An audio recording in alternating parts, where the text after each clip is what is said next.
ಒಂದರಿಂದ 9ನೇ ತರಗತಿವರೆಗೂ ಓದ್ತಿರ್ತಕ್ಕಂತಹ ಎಲ್ಲ ವಿದ್ಯಾರ್ಥಿಗಳಿಗೆ ಇದೀಗ ಸರ್ಕಾರದ ಕಡೆಯಿಂದ ಒಂದು ಭರ್ಜರಿ ಗುಡ್ ನ್ಯೂಸ್ ಆದರೆ ಬಂದಿದೆ. ಸೊ ಬನ್ನಿ ಅದರ ಬಗ್ಗೆ ನಾವು ಈ ವಿಡಿಯೋದಲ್ಲಿ ಇನ್ಫಾರ್ಮೇಷನನ್ನು ತಿಳ್ಕೊತಾ ಹೋಗೋಣ. ಸೊ ವಿಡಿಯೋವನ್ನು ಸ್ಟಾರ್ಟ್ ಮಾಡ್ತೀನಿ. ಅದಕ್ಕಿಂತ ಮೊದಲು ನೀವಿನ್ನೂ ನಮ್ಮ ಚಾನೆಲ್ಗೆ ಸಬ್ಸ್ಕ್ರೈಬ್ ಮಾಡದೇ ಇದ್ರೆ ಈ ಕೂಡಲೇ ಚಾನೆಲ್ಗೆ ಸಬ್ಸ್ಕ್ರೈಬ್ ಮಾಡ್ಕೊಳ್ಳಿ ಮತ್ತು ಲೈಕ್ ಮಾಡಿ.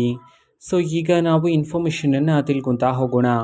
ಹೌದು, ಇದೀಗ 1ನೇ ತರಗತಿಯಿಂದ 9ನೇ ತರಗತಿ ಓದ್ತಿರ್ತಕ್ಕಂಥ ವಿದ್ಯಾರ್ಥಿಗಳಿಗೆ ಇದೀಗ ಒಂದು ಭರ್ಜರಿ ಗುಡ್ ನ್ಯೂಸ್ ಅನ್ನೋದು ಸರ್ಕಾರದ ಕಡೆಯಿಂದ ತಿಳಿಸಿರ್ತಕ್ಕಂಥದ್ದು. ಅದು ಏನಂತಂದರೆ, ಈಗ ತುಂಬ ವಿದ್ಯಾರ್ಥಿಗಳು ಸೊ ನಿಮ್ಮ ಊರು ತುಂಬ ದೂರ ಇರುತ್ತೆ ನಿಮ್ಮ ಸ್ಕೂಲಿಂದ.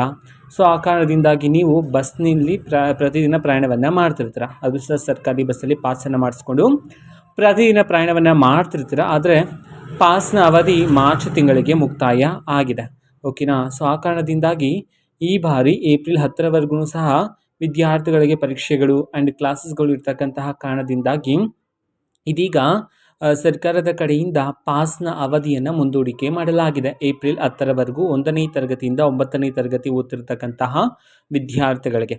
ಓಕೆನಾ. ಸೊ ಈಗ 1ರಿಂದ 9ನೇ ತರಗತಿ ಓದ್ತಿರ್ತಕ್ಕಂಥ ವಿದ್ಯಾರ್ಥಿಗಳು ನೀವು ಈಗ ನಿಮ್ಮ ಹತ್ರ ಇರತಕ್ಕಂತಹ ಪಾಸನ್ನೇ ತೋರಿಸ್ಬಿಟ್ಟು ನೀವು ಪ್ರಯಾಣವನ್ನು ಮಾಡ್ಬೋದಾಗಿರುತ್ತೆ ಏಪ್ರಿಲ್ 10ರವರೆಗೂ ಅಂತ ಹೇಳಿ ಇದೀಗ ಮಹತ್ವದ ಮಾಹಿತಿಯನ್ನು ತಿಳಿಸಿರ್ತಕ್ಕಂಥದ್ದು. ಓಕೆನಾ. ಸೊ ಇದು ಇವತ್ತಿನ ಒಂದು ವಿಡಿಯೋ. ಇದೇ ರೀತಿ ಇನ್ನು ಹಲವಾರು ಯೋಜನೆಗಳಿಗೆ ಸಂಬಂಧಪಟ್ಟಂತೆ ಮಾಹಿತಿ ಬಂದ ನಂತರ ಆದಷ್ಟು ಬೇಗ ನಾನು ನಿಮಗೆ ಇನ್ಫಾರ್ಮೇಷನನ್ನು ತಿಳಿಸ್ತೇನೆ. ಅದಕ್ಕೋಸ್ಕರ ಚಾನೆಲ್ಗೆ ಸಬ್ಸ್ಕ್ರೈಬ್ ಮಾಡ್ಕೊಳ್ಳಿ. ಮತ್ತೀಗ ನಾವು ಫೇಸ್ಬುಕ್ಕಲ್ಲೂ ಸಹ ಈಗ ವಿಡಿಯೋಸ್ಗಳನ್ನು ಅಪ್ಲೋಡ್ ಮಾಡ್ತಿದ್ದೀವಿ. ಫೇಸ್ಬುಕ್ ಚಾನಲ್ ಲಿಂಕನ್ನು ಡಿಸ್ಕ್ರಿಪ್ಷನ್ ಬಾಕ್ಸಲ್ಲಿ ಕೊಟ್ಟಿರ್ತಾನೆ, ಕ್ಲಿಕ್ ಮಾಡಿಬಿಟ್ಟು ಫಾಲೋ ಮಾಡಿ.